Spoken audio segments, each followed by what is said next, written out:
Once upon a time, in a small town named Quirkville, there lived a man named Fred who had the most extraordinary job. He was a professional squirrel whisperer. Fred had a magical ability to communicate with squirrels, and the townsfolk often relied on him to solve their squirrel-related dilemmas.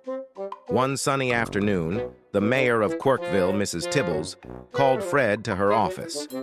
"Fred," she said, "we have a serious problem. The squirrels are stealing all the nuts from the local grocery store. We need you to negotiate with them." Fred, always up for a challenge, grabbed his trusty bag of acorns and headed to the park where the squirrel leaders held their council. As he approached, he saw the squirrel chieftain, Nutty McNutface, standing on a bench, addressing his fellow squirrels. "Brothers and sisters," Nutty proclaimed, "we must gather all the nuts for the winter. The humans cannot be trusted to leave us any." Fred cleared his throat and said, "Nutty, my friend, can we talk?" The squirrels turned and chattered excitedly. Nutty hopped down and waddled over to Fred. "What is it, Fred?" he asked suspiciously. "Nutty," Fred began, "the humans are getting a bit upset because you and your crew are taking all the nuts from the grocery store. Can we come to some sort of agreement?" Nutty squinted his eyes and rubbed his tiny chin. "What kind of agreement, Fred?" Fred smiled. "What if I promise to plant a new oak tree in the park for every bag of nuts you leave in the store? That way you'll have more nuts in the long run, and the humans will stop chasing you with brooms."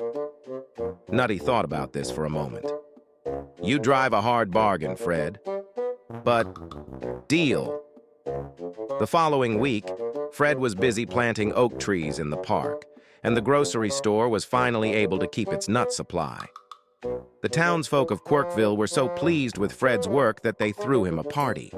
They decorated the town square with banners that read, "Thank you, Fred, for saving our nuts." At the party, Fred received a special gift from Nutty and his squirrel friends, a golden acorn symbolizing their eternal gratitude. Fred, with a tear in his eye, held up the acorn and said, "To all my squirrel friends, thank you. And remember, sharing is caring." And from that day on, the squirrels and humans of Quirkville lived in harmony, sharing their nuts and enjoying each other's company. Fred became a local legend, and every year on Nut Day, the townsfolk would celebrate the great nut negotiation with games, music, and, of course, lots and lots of nuts. And so, Quirkville remained the quirkiest, nuttiest town in all the land, all thanks to Fred the Squirrel Whisperer.